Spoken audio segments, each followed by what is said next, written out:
Hello everyone and welcome to the channel. I'm back to break down this 10-game NBA DFS slate on DraftKings. Before we get into it, if you do enjoy the content at any point in this video, if you could please leave a like on this video, subscribe to the channel, and hit the notification bell, I would greatly appreciate that. I continue to see in the YouTube analytics about 60% of my audience is not subscribed, so if that's you and you're enjoying this content, if you could take one moment and hit that subscribe button, that's all that I ask. Thank you for all the support. And big games. A lot of games to start breaking down in this one. If you are interested in some further content from me, I do offer an NBA DFS package that's linked below in the description. You get access to my premium NBA projections, NBA data sheet, player stats, team stats, play stats, and core plays, all of that fun stuff. So check that out. First game on the slate today, we have Sacramento taking on Washington. This game should be a fun one right off the bat. We have Russell Westbrook at the top at 10-4. This game comes in with a 245.5 over-under, huge total with a 3.5-point spread in favor of the Washington Wizards. So definitely a game that you're going to want to have some exposure to. Russell Westbrook, Bradley Beal at the top. Continue to be the number one and number two options on the offense. As far as the Wizards sides are concerned, it's really not hard to figure out where the ball is going in this one. Westbrook putting up two big games recently against Milwaukee, putting up 80 and 59 DraftKings points. I continue to look for him to keep it rolling as this team tries to make a playoff push. And then Bradley Beal at 9-3 apparently has been dealing with an injury. He had a day to rest up after the last game, so I do feel confident playing him if he is indeed a full go in this one, which I do expect him to be. And then on the Sacramento side, we got news that Marvin Bagley is going to be out after getting injured last time out. And Hassan Whiteside's been out for quite some time. So if Hassan Whiteside continues to be out, we're going to have a lot of interest in Bjelica. He is listed as questionable. And then, of course, Richaun Holmes, you're not really worried about these other guys threatening his minutes. So Richaun Holmes becomes a much more dominant play at 6'7", putting up 57 DraftKings points last time out against the Charlotte team, and he gets to take on this Washington team tonight. So definitely some good options in this one with that injury news. And then lastly, I already mentioned Bjelica down here at 3.7. If he's going to get those minutes, he becomes a great play at that price tag. Guy can really shoot it from behind the arc and on DraftKings where you get that half-point bonus for those three-pointers. We are going to want to be playing him for sure. And then, of course, the pay-up option on the Sacramento side is going to be De'Aaron Fox. He's the most obvious play, but he's priced up more appropriately than some of the other guys down here, like a Buddy Hield, like a Harrison Barnes in the mid-6K range, and even like a Halliburton at 5'8". So these guys are all tremendous plays as well at their respective price tags with this fast pace of a game. So a lot of interest to be had in that one for sure. Starting the slate off with a bang. Toronto taking on Detroit is the next game on the slate. Right now, this game's going to come in with a 220.5 over-under with a 3.5-point spread in favor of the Toronto Raptors. So not exactly the fastest paced game. We go from that one to this one. 3.5-point spread in favor of these Raptors, though, is expected to stay close, and that's mainly because I'm guessing the Vegas line is anticipating that Pascal Siakam and or Fred VanVleet will remain out. Siakam was cleared to practice on Tuesday night, and Fred VanVleet is doubtful. So I think that's exactly what we're looking at here. I'm guessing Pascal Siakam returns, and Fred VanVleet does not. So we're going to have a lot of interest in Kyle Lowry, Pascal Siakam, Norman Powell, and Chris Boucher. All four of these guys look to rack up the fantasy points for sure, and the minutes will definitely be there. So you feel real confident playing these guys, and then you get to take on this Detroit team that's not very good defensively, even though the pace isn't going to be there when they're out there for that many minutes. And they're facing a team that's not really doing all too hot defensively all season long. I feel very comfortable targeting these guys for sure. And then on the Detroit side, same rule kind of applies a little bit. They're a little bit more of a committee, but you got Jeremiah Grant, Mason Plumlee, DeLon right at the top, the main three here. And they're the ones that are going to get the majority of the minutes for sure if the game does stay close. But as mentioned, a little bit more of a committee thing, and I do think that as the season goes on, Detroit's going to have more willingness to spread those minutes a little bit thin compared to Toronto. So just buyer beware there. Brooklyn taking on Indiana, next game on the slate. Right now, this game comes in with a 232.5 over-under with a 4-point spread in favor of the Brooklyn Nets. Definitely going to be a pace-up game for this Indiana side, and definitely going to have some interest in some of these guys. You got Domantas Sabonis at 9-4, a great play on this slate, taking on this Brooklyn squad. Only played 31 minutes last time out because of the blowout. Typically, he's going to play mid-30s to 40 minutes, and when he does, his upside is tremendous, putting up 48, 51, and 65 DraftKings points recently.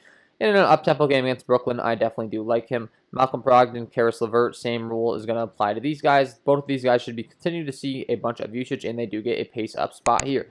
As far as Karis LeVert's recent production since returning from injury, we have seen him play 27 and 29 minutes. Both those games getting a little ahead of hand towards the end, putting up 22 and 29 DraftKings points. Not exactly the best games. Waiting on him to have a better one, and this may be the one that you can jump on him early. No one else has him, and he has a big game. So, and then Miles Turner, same rule applies to him. But overall, it's Malcolm Brogdon and Domantas Sabonis, top 2 plays for sure. Karis LeVert, you could be playing as well. Miles Turner, you could be playing as well. But you feel real confident blocking in those 2 guys. And the same rule applies on the Brooklyn side. James Harden and Kyrie Irving are the 2 guys you feel confident locking in over here. James Harden putting up 64 and 64 DraftKings points the last 2 times out. There continues to be no Kevin Durant. That's going to bump up the usage a lot for Kyrie Irving and James Harden. There's a reason they're going to get so many shots. And for that reason, you should have interest in these guys every single time they take the floor. Kyrie Irving putting up 59 DraftKings points against Boston. He is capable of that upside, especially if the game stays close, and he continues to play mid-30s to upper 30 minutes. So, like those guys for sure. Anyone else down here on the Brooklyn squad, like you could play, sure, Bruce Brown, Joe Harris, Jeff Green, but overall, I'm not really all too interested in them on. It's such a huge slate. I think that's getting a little too cute. Play the main guys, play Harden, Kyrie, and then you can fill in your value elsewhere. Milwaukee taking on Philadelphia. This game has a 236 over-under with a 6.5 point spread in favor of the Milwaukee Bucks. This is the second highest total on the slate and expected to move fast. So great news for guys like Ben Simmons and Tobias Harris because there continues to be no Joel Embiid. That means these guys are going to get a bunch of usage, and in a fast up-tempo game, I think we could see them have the highest ceiling possible at their respective price tags. These guys could each go out there and put up 60 DraftKings points plus legitimately. So I think now's the time to target them if there ever was a time. And then you're looking at Dwight Howard, Shake Milton, Seth Curry as well with a little bit of usage bumps. Specifically Dwight Howard, but he is priced up to 5.8. So if you want to play him, he could get you there, but his minutes have been somewhat capped. Tony Bradley playing quite a few minutes. Seth Curry continues to get quite a few runs, so he'd probably be my favorite option outside of those main guys. Shake Milton's a little bit more of a modest rotation guy right now. And Danny Green at 4.2 is another guy that's been playing a decent amount of minutes, but is starting to see a little bit of a more modest run with Cork Mats coming into the rotation a little bit more. So overall, it's pretty simple. It's Ben Simmons, it's Tobias Harris, it is Dwight Howard, and it's Seth Curry. Those are the guys you're looking to. And then on the Milwaukee side, it's Giannis Antetokounmpo, it's Chris Middleton, and it's Drew Holiday. Giannis, obviously, the number 1 play, especially with the spreads expected to stay close. I'm always going to have interest in Giannis. Then you factor in that they no longer have Joel Embiid down low, and that's going to bump up the matchup likeliness even more for Giannis Antetokounmpo. So like him, Chris Middleton, Drew Holiday are the next guys on deck. Chris Middleton playing mid-30 minutes. If he gets hot, 7-8, he can definitely get you there. And then Drew Holiday at 6'3". Continues to see his price tag dip. Played 32 minutes last time out. We've seen him play 32 minutes the last 2 times, putting up 38 and 27 DraftKings points. His price tag continues to dip. He was a guy that I really liked last time, and I'm going to like again. I don't care if he only put up 27 DraftKings points last time. Other people are going to get upset about it and not play him. I will gladly play him again because that's how DFS works. Sometimes you're going to get hurt, but you got to go right back to the well because if you don't, you're going to regret it when the guy goes out there and puts up 50. So definitely like him. And those are the guys I'd be looking to in this one. Boston taking on Cleveland next game on the slate. This game right now comes in with a 217.5 over under, a 9-point spread in favor of the Boston Celtics. So it's expected to be a very slow-paced game. And it's expected to be a blowout, which means I am going to have very too little to no interest in this one. I'm not going to play Jason Tatum at the top at 9.2. Jaylen Brown at 7.7. Like, sure, you can play him if you'd like. Kemba Walker, a little cheaper, you can play him if you'd like. Maybe we get news that Kemba Walker's out. I know that Kemba Walker had to leave last night's game temporarily because of an injury, so maybe he'll give him a rest on a back-to-back. If that's the case, then these guys become a lot more intriguing, but for now, I'm not all too interested. Marcus Smart at 5.6. Continues to see his minutes limited since returning from injury, so I'm not going to play him. I was hoping we'd see his minutes tick back up, but it hasn't happened. If Tristan Thompson continues to be out, you can play Daniel Tice down here at 4-1. Had a big game last night, putting up 39 DraftKings points. And you can also play some more Robert Williams at 5.6. especially if this game turns into a blowout. Robert Williams could crush if he gets some extra runs, so he makes some sense. And then on the Cleveland side, I'm just not even interested in none of these guys. They're just giving their whole team a run right now. It's too scary to be paying up for a guy. I mean, Colin Sexton got 34 minutes last time out, so that's great and everything, but recently just hasn't been getting any minutes, and this team's just been getting blown out every single time out there. So I would be okay with playing one guy from the Cleveland squad, whether it be Darius Garland, Colin Sexton, Jarrett Allen. You know, pick one guy that you're most confident in and play him. Maybe Larry Nance Jr. with no Kevin Love. But other than that, I'm not looking to go there. Larry Nance Jr. did play 38 minutes last time out, so he's probably the most intriguing option.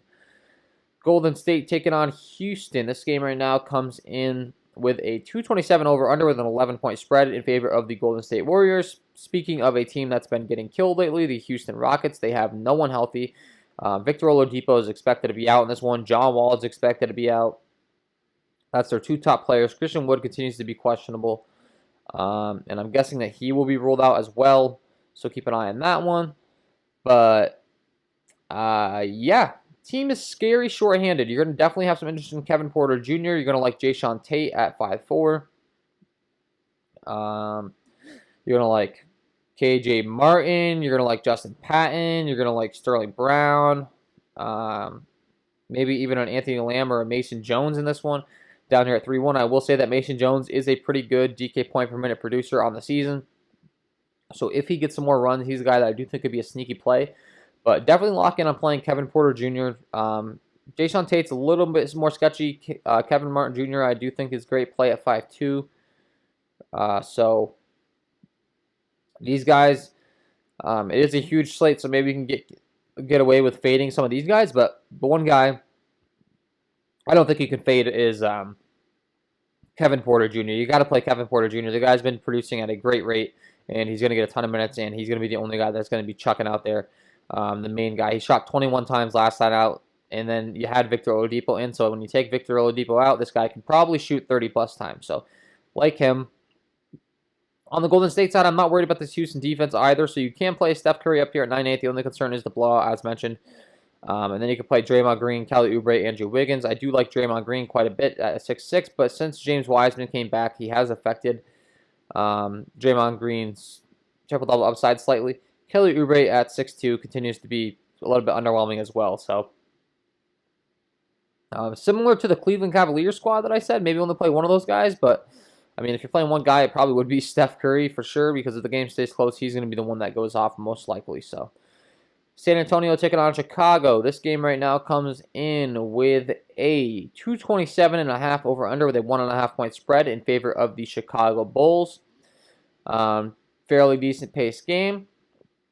DeMar DeRozan continues to be out. That's going to give a bump up to guys like DeJounte Murray, Jakob Poeltl. Look for them to continue to lead this team. Specifically, DeJounte Murray down to 7.5 now. Last time out, we were having to pay 7.7, so I'll take that price tag decrease for sure. Then you got Jakob Poeltl, Derek White, Rudy Gay, Keldon Johnson. All these guys should continue to be in the rotation pretty heavily, and all continue to make sense as plays. For sure. I mean, Pop can spread out these minutes a little bit thin sometimes. So Rudy Gay, Keldon Johnson at 5'2" and 5'1" are a little bit on the scarier side because they haven't been playing the most. And he continues to kind of spread the minutes thin. I would say Keldon Johnson is probably my favorite option. He did get 32 minutes last time out. He's the young guy. He should be getting a lot of run. So it should be Keldon Johnson and DeJounte Murray as my favorite options. And then you got Jakob Poeltl as the big guy. He would be the third guy. On the Chicago side, you're really looking to play Zach LaVine at the top at 8'8". He continues to be the lead dog on this side, putting up 53 DraftKings points last time out. Problem is he's very scoring reliant. He put up 40 real-life points last night and only put up 53 DraftKings points. So when you put that in perspective, that's kind of scary. But I will continue to target him. The San Antonio defense does not scare me this year. Then you got Kobe White, Thad Young, Lauri Markkanen. These minutes are starting to get a little bit scary. You got Wendell Carter Jr. off the bench. A little too spread out. But Thad Young continues to produce really well. And then you got Lauri Markkanen at 5'8", who I think continues to produce at a pretty decent rate as well since coming back from injury, putting up 34 DraftKings points last time out. Can shoot the 3 ball very well, going 3 for 9, 2 for 9, and 4 for 10 the last 3 times out. So if he gets hot from behind the arc, a guy that's a big man, you don't typically get that bonus. with those big men on DraftKings, so he does make some sense for sure. Miami taking on Memphis. Jimmy Butler at the top at a 9.7 price tag. This game has a 220.5 over-under with a 2-point spread in favor of the Miami Heat. Jimmy Butler continues to be a very high usage guy, priced all the way up to 9.7 now, but for good reason because this guy has not failed to get mid-50 DraftKings points in his last legitimately 1, 2, 3, 4, 5, 6, 7 games now. So, yeah, Jimmy Butler does definitely make some sense if you could fit in the price tag if we get a bunch of value. It's just a matter of whether you really want to pay him and play him in a slower paced game at that price tag based upon the rest of the slate. So as news comes out and as injury news, if there's some really good value, maybe throw him and feel really good about it. We saw Bam Adebayo finally return last time out, played 30 minutes, put up 37 DraftKings points, so good to see him back out there. Not the best fast up-tempo game, though, for a guy like a big man that needs those rebounding opportunities. And then on the Memphis side, you got Ja Morant at 7.8.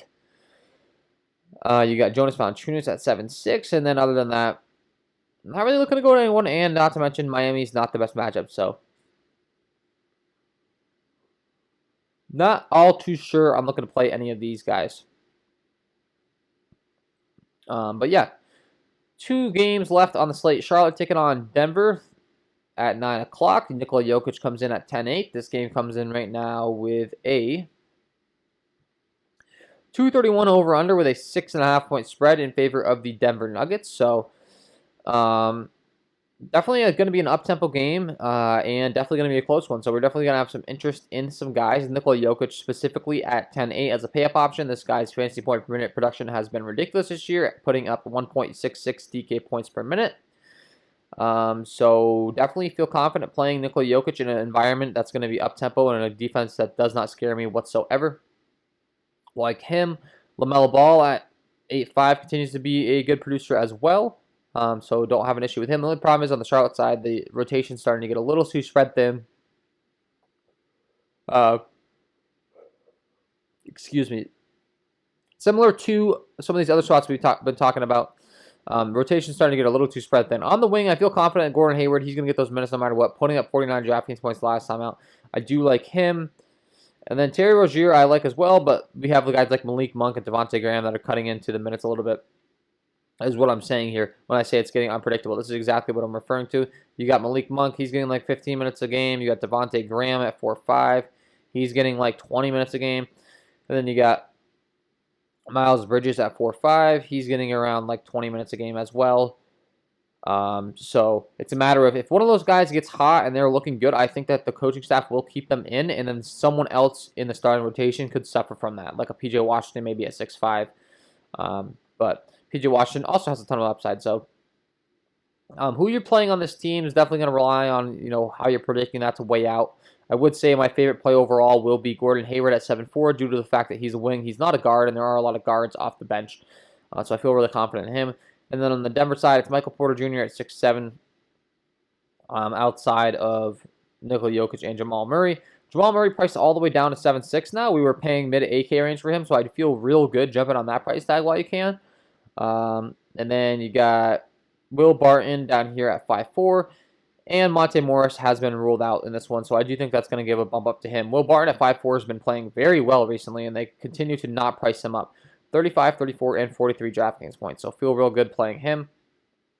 And we might see some more minutes out of guys like PJ Dozier and Campazzo, so maybe some more interest in them as tournament darts. But last game on the slate, the Los Angeles Clippers taking on the Dallas Mavericks. We got Luka Doncic at the top here at 10.7. This game has a 226.5 over-under with a 3-point spread in favor of the Los Angeles Clippers. As far as who I am looking to in this one, of course, Luka Doncic at the top at 10.7. He's the one you got to start it off with.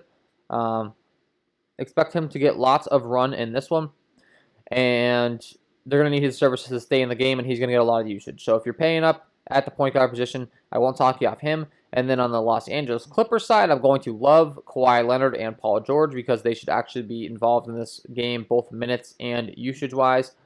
Clippers finally getting involved in some closer games or games that people are actually challenging them. So just waiting on a big game out of Paul George. Last time out, playing 38 minutes, putting up 28 DraftKings points. That's really bad. It's not like Paul George, so a little bit of a struggle as of late, but I do think he can bounce back. And honestly, anyone else in this game, I think you're getting a little bit cute with.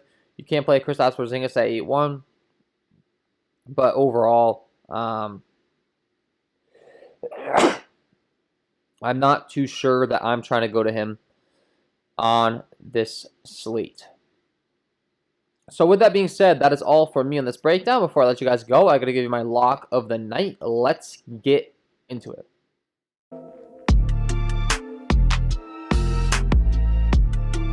And my lock of the night tonight is going to be Kevin Porter Jr. at the 6'8 price tag, taking on this Golden State team. I already mentioned this Houston squad has been so short as of late, and now they're even shorter with no Victor Oladipo in this one. This guy's been putting up 1.17 DK points per minute, and I expect him to play a ton of minutes tonight.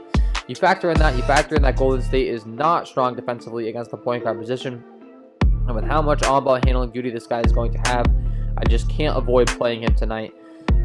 Obvious lock tonight, I think. Just don't even think twice about it. Put him in your lineups because he is my lock of the night. So there you have it, guys. Kevin Porter Jr. Get him in your lineups, and that is all for me in this one. If you did enjoy the content, if you could please leave a like on this video, subscribe to the channel, hit the notification bell, I would greatly appreciate that. And then don't forget to check out all of the KJK DFS links linked down below in the description. Wish you guys all the best of luck tonight, and we will see you in the next one.